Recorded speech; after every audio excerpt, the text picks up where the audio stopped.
Selamat datang di kuliah Fisika Dasar 1 bersama saya Hari Mahardika, staf pengajar Fisika Dasar dari FMIPA ITB.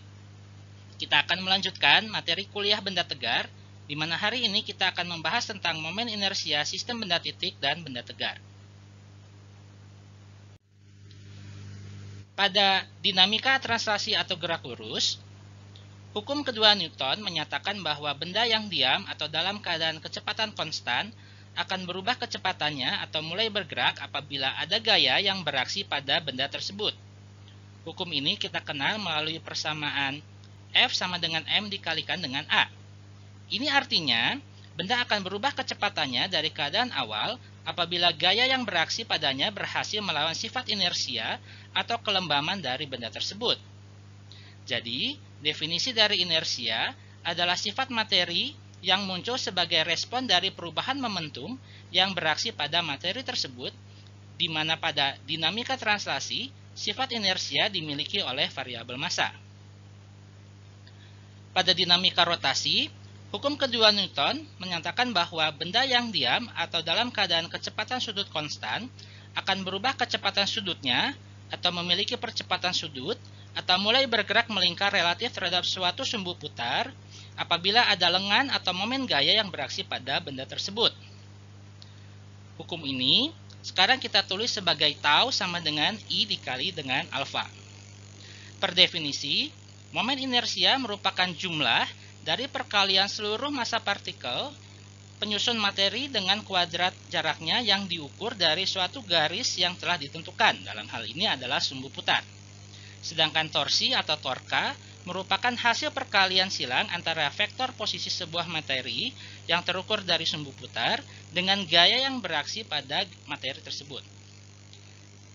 Dari pembahasan ini, kita dapatkan analogi hukum kedua Newton pada gerak translasi dan rotasi sebagai berikut. 1.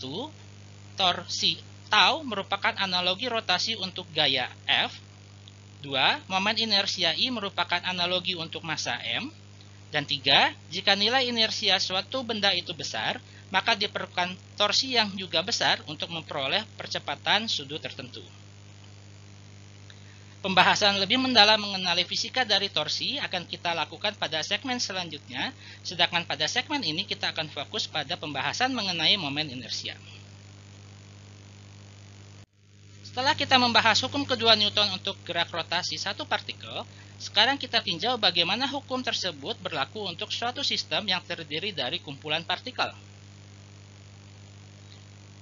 Pada sistem massa yang terdiri dari beberapa partikel, yang tersusun dalam suatu konfigurasi yang tegar atau posisi tiap partikel diketahui tetap, maka total torsi tersebut adalah sama dengan sigma TI sama dengan I dikalikan dengan A, di mana I di sini merupakan sigma dari MI RI kuadrat.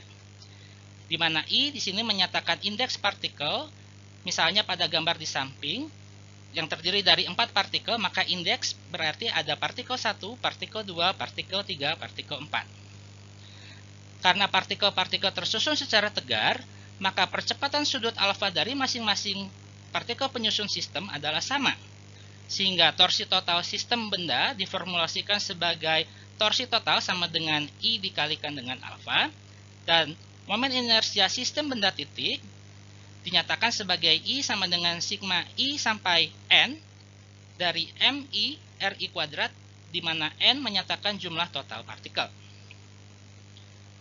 Sekarang, apa yang akan terjadi bila jumlah partikel penyusun suatu benda sangat besar dan posisi tiap partikel tersebut sangat rapat? Maka sistem ini dapat disebut sebagai sistem benda tegar atau pejal. Pada kondisi ini, penjumlahan momen inersia tidak dapat dilakukan secara satu-satu pada contoh sebelumnya, namun akan kita gunakan perangkat kalkulus sehingga momen inersia secara umum diformulasikan sebagai I sama dengan integral dari R kuadrat dm, di mana dm merupakan elemen massa terkecil dari benda tegar tersebut. Pada kehidupan sehari-hari, benda-benda padat yang kita lihat, kita pegang, kita rasa, dan kita gunakan, antara lain seperti pulpen, buku, kursi, daun, bumi, bulan, meteor, dan sebagainya, merupakan contoh benda pejal. Di buku acuan kita maupun pada buku tabel matematika, telah diberikan formulasi momen inersia untuk benda berbentuk spesifik, seperti bola, kulit bola, silinder, tabung, kulit silinder, plat, dan sebagainya. Harap perhatikan bahwa penggunaan benda-benda dengan bentuk spesifik ini akan kita jumpai pada banyak materi kuliah fisika dasar selanjutnya. Terima kasih.